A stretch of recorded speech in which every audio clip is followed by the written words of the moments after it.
I really shouldn't stay, Mrs. Reardon. I'm sure you have more important things to do than sit here and talk to me. Oh, don't be silly. I enjoy the company. So do I. You know, it's such a comfort to have someone to talk to who understands another person's concerns. However, I do know that you're expecting Mr. Chamberlain. Oh, you don't have to leave just because Henry is going to drop by. Well... Oh, every time that phone rings, I think it's Nola. Hello? Yes. Oh, yes, operator, put it right through. It is Nola. It's Nola. She's calling from St. Croix. Thank God. Nola?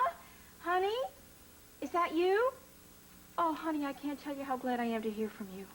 Hi, Mom. I just got back to the hotel, so I thought I'd give you a call. Oh, are you all right? Yeah, I'm a little tired. Oh, what happened? Well, it's a long story. I'll tell you about it when I get back. When are you coming back? Tomorrow afternoon. Oh, thank goodness. I can't tell you how worried I've been about you. Mom, I'm okay. How's Kelly Louise? Oh, she's fine. She's sleeping right now, just like a little angel. Have you heard anything from Floyd about the custody case? Well, no. Mike's out of town, and he can't do anything about it till he comes back. But Floyd's been over here, and he's invited me over to his house for a party.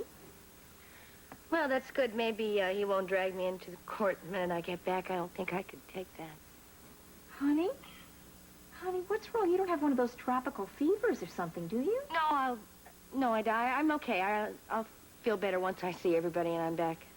Okay, honey, I'll get all the baby's things ready, so whenever you decide to move back to Mr. McCord's, you can just pick up and go. Mom, I was wondering if I could stay with you for a while. Nola, did you two have a fight? May I speak to her just for a minute? Honey, Mrs. Renfield is here. She just wants to have a word with you. Mom, look, I don't put her on. I know, dear, I know. She just wants to say hello, and then I'll come right back on. Here she is. Nola, we're so relieved that you called. Is Mr. McCord there with you? I'd like to have a word with him when you're finished talking to your mother. Well, he's not back in St. Croix yet. Oh, why? Well, it's a long story. Gunther and I took one boat, and he and Helena took another boat. Helena Manzini. Where on God's earth did she come from? Look, Mrs. Renfield, it's a long story, but I've just, I've had it with the both of them. Oh, now, Nola, you can't mean that. Unless your feelings towards Mr. McCord have changed. I really don't want to discuss it right now, okay? Oh, very well, Nola. Now, have you any idea when Mr. McCord is due back?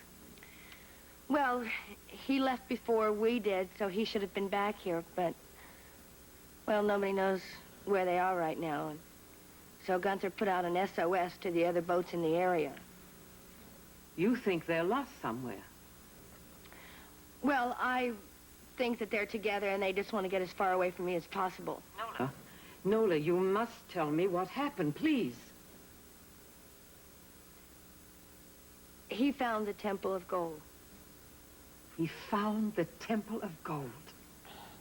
And then this big volcano erupted and the whole island blew up and then everything was covered with lava. Oh, dear God. He must be beside himself. Well, he's beside Helena right now, that's for one thing, for sure. But he can give you the rest of the details when he gets back, and, Mrs. Renfield, are you all right? Goodbye, Nola. I'm glad you're safe at least.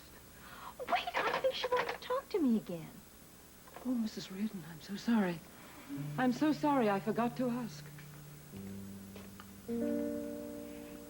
Hey, are you all right? Your hand is shaking like a leaf. What's wrong? Oh, many things. Many, many things. Poor Mr. McCord, all these years that he's planned and organized this quest. Now it's gone. It's lost forever. Lost forever. And all the secrets along with it.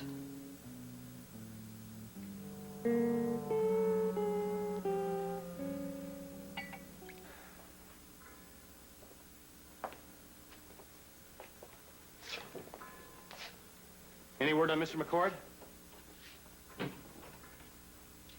I'm afraid not. But I spoke with a geologist who was within a few miles of the island, photographing it during the eruption. And he told me he saw the diving boat in a cove on the far side of the island before it weighed anchor and put to sea. I can't be. When we found the boat, it was drifting in open water and no one was on it. That's because whoever took the boat up the cove signaled for help. And so the geologist got him off the diving boat and onto his. Dropped him off on St. Thomas early this evening. Doesn't make sense. Unless either Crocker or Davy survived. May I use your telephone? I've got to call the authorities in St. Thomas right away. If Silas Crocker survived, they've got to find him. The authorities? Why?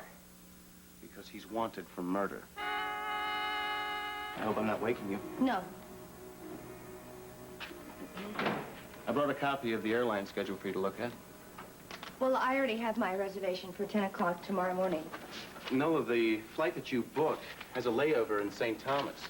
Now, why take that flight when you can leave St. Croix at 12:30, take a non-stop flight to New York, and still make your connection? I don't want it. It doesn't have a layover. It just stops in St. Thomas for a minute to pick up the passengers, and then the St. Croix passengers don't get off. But if you take a later flight, at least we could have more time to find news about Quinton and Helena. No, I have to get back to Springfield. I have to see my baby. If you insist. Gunther, I want to thank you for all the help that you've given me through all this. You know, I must admit, I was a little skeptical at first when Quinton told me he was bringing you along. But when I saw how dedicated you were to this quest, well, you won me over. Yeah, it's too bad I didn't win. Nola, no matter what you're feeling about Quinton right now, I know he's very fond of you. And I also know that he was very proud of you when we were together on that island. Maybe for a while, but it doesn't matter now. Doesn't matter. Well, get yourself some rest. I'll stop by again to say goodbye before you leave. Yeah. Good night. Good night. Gunther, you didn't hear anything about that SOS. Anything more on them?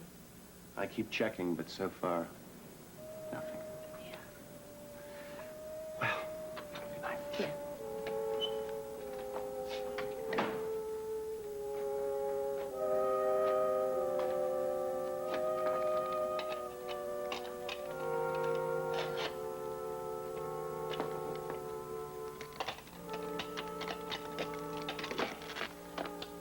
He has to be all right. He just has to be.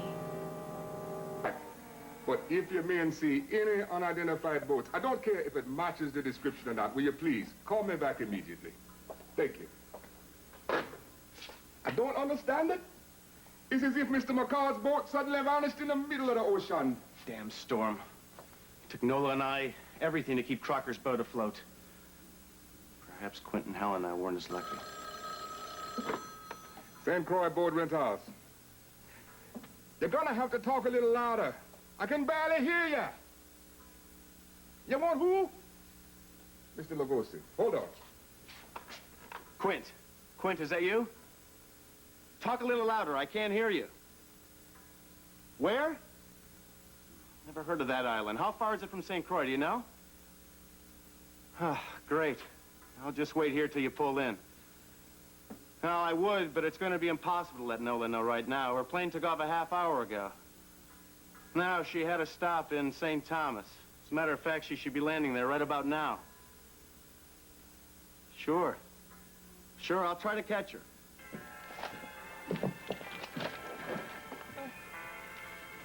Ladies and gentlemen, flight number 325, nonstop for New York's Kennedy Airport, will be leaving shortly as soon as our St. Thomas passengers have boarded. So we ask all St. Croix passengers who are continuing with us to New York to please remain in your seats. Well, it's almost over. Pretty soon. This trip is really ending differently than in my dream. But then, like all my dreams, backfired.